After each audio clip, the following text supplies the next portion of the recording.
আমি জোর জবরদস্তি করে দখল করব। হয় তুমি আমাকে মাসে 900 টাকা করে দেবে, আর নয়তো তুমি তোমার বাড়ি আমার নামে লিখে দাও। ঠিক আছে, আমি তোমাকে মাসে 900 টাকা করে দিব, কিন্তু তুমি আমার বাড়ি দখল করার কথা আর বলবে না। শুধু আমার বাড়িটাই তো আছে, যদি তুমি নিয়ে নাও তাহলে আমরা কোথায় যাব? কুমার চুপচাপ বাড়ি চলে আসে আর বাড়ি এসে মাটির জিনিস তৈরি করতে লাগে। কুমারকে চিন্তিত দেখে তার মা জিজ্ঞেস করে, কি হয়েছে কুমার, তোমাকে এত চিন্তিত লাগছে কেন? কুমার তার মাকে সব কথা বলে এবং তার মা বলে, আমি তো তোকে আগে বলেছি কুমার, জমিদারের কাছ থেকে টাকা না নিতে। জমিদার লোকটা খুবই লোভী এবং স্বার্থপর, শুধু গরিবের তামাশা দেখতে জানে। কিন্তু মা, আমি তখন কি করতাম? মেয়ের বিয়ের জন্য আমি অতগুলো টাকা কোথা থেকে নিয়ে আসতাম? মা, এখন থেকে আমাকে আরও বেশি পরিশ্রম করতে লাগবে, আরও বেশি করে মাটির হাঁড়ি তৈরি করতে লাগবে, যাতে আমি বেশি করে টাকা উপার্জন করতে পারি। আমি মাটির হাঁড়ি তৈরি করি আর শুকোতে দিই, যেগুলো আছে আমি ওগুলো বাজারে নিয়ে যাই। এই বলে কুমার গরুর গাড়িতে বাজারে নিয়ে গেল। কুমার সারাদিন পরিশ্রম করার পর 15 থেকে 20টা হাঁড়ি তৈরি করতে পারত এবং বাজারে বিক্রি করে যেই টাকা আসতো তার মাকে জমা করার জন্য দিয়ে দিত।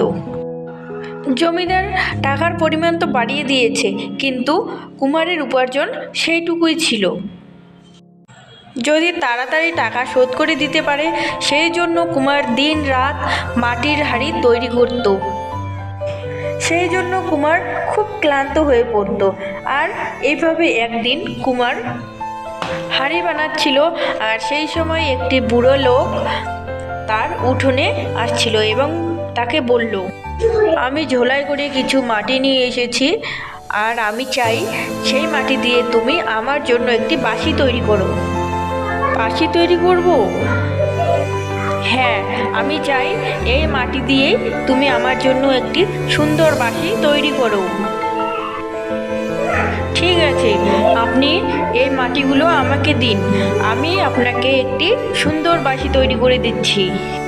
আপনি একটু অপেক্ষা করুন, আর একটু পরে বাঁশি নিয়ে যেতে পারবেন। আমি কালকে আসব। এই বলে লোকটি চলে যায়। লোকটির কথা অনুযায়ী কুমার বাঁশি তৈরি করতে লেগে যায় এবং খুব সুন্দর একটি বাঁশি তৈরি করে ফেলে। কুমার বাঁশিটির উপর সোনালি রং করে দিল এবং বাঁশিটি আগের থেকে আরও সুন্দর দেখতে লাগছিল। পরের দিন লোকটা বাঁশি নিতে আসে কুমারের কাছে। এই নিন আপনার বাঁশি। তখন লোকটি বলে, এই বাঁশিটি তুমি রাখো, আর আমাকে তোমার একটা মাটির হাঁড়ি দিয়ে দাও।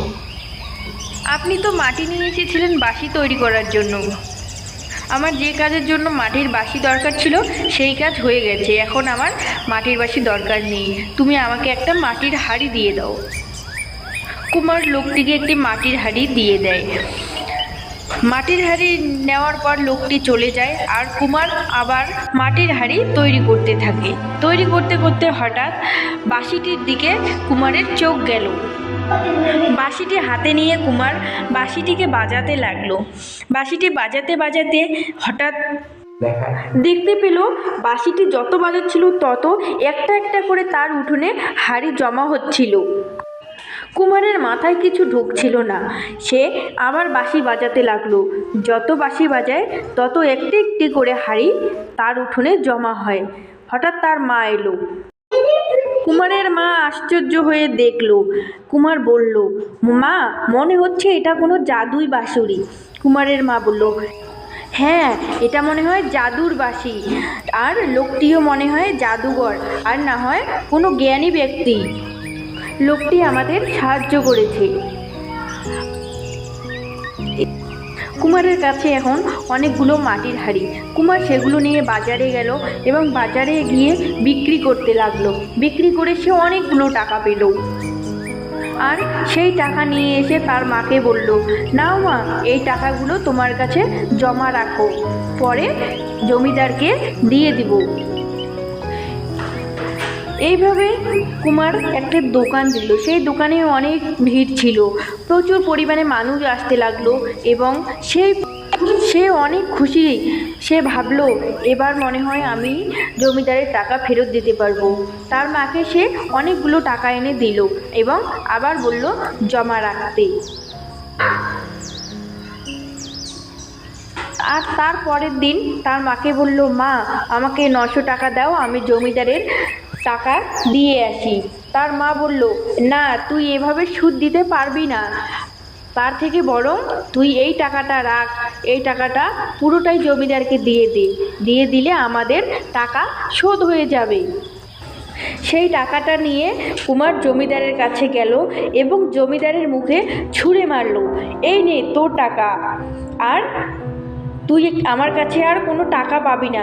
তুই সহজ সরল মানুষের কাছে টাকা ধার দিয়ে টাকার পরিমাণ বাড়িয়ে দিস এবং মানুষের জমি জোর জবরদস্তি দখল করিস। এই কুমার, তোর কাছে এত টাকা এলো কিভাবে? একটু বলবি? কাল পর্যন্ত তোর কাছে কিছুই ছিল না। কুমার তখন বলল, আমার কাছে কিভাবে টাকা আসলো সেটা তোকে না জানলেও হবে। আমার মনে হচ্ছে আমি তোর মাথায় আমার মাটির হাঁড়ি দিয়ে মারি, কিন্তু না, আমি তোর মতো এত নীচ না। আর আমি গ্রামের সবাইকে বলে দেব তুই কত বড় লালচে, আর সবাইকে বলবো তোর কাছ থেকে যদি কেউ টাকা ধার না নেয়। আর কুমার এটাও বলল, আমি সবাইকে বলে দেব তুই মানুষকে টাকা ধার দিয়ে সেই টাকার পরিমাণ বাড়িয়ে দিস আর জমি দখল করে নিস। তুই একটা মানুষ না, তুই একটা গোবরের পোকা। মানুষকে সবাইকে বলে দেব আমি তোর ব্যাপারে তুই কীরকম লোক। এই বলে কুমার চলে গেল তার গরুর গাড়ি করে গ্রামে। কুমারের জীবন আগের থেকে অনেক সুন্দর চলছিল, আর গ্রামে সহজ সরল লোককে জমিদারের কথা বলল, আর গ্রামের লোকগুলো জমিদারের কাছ থেকে টাকা নেওয়া বন্ধ করে দিল। এভাবেই চলছিল দিন। কুমার মানুষকে তার উপার্জনের টাকা থেকে ধার দিত আর টাকার বদলে সুদ নেওয়া বন্ধ করছিল, সুদ নিত না।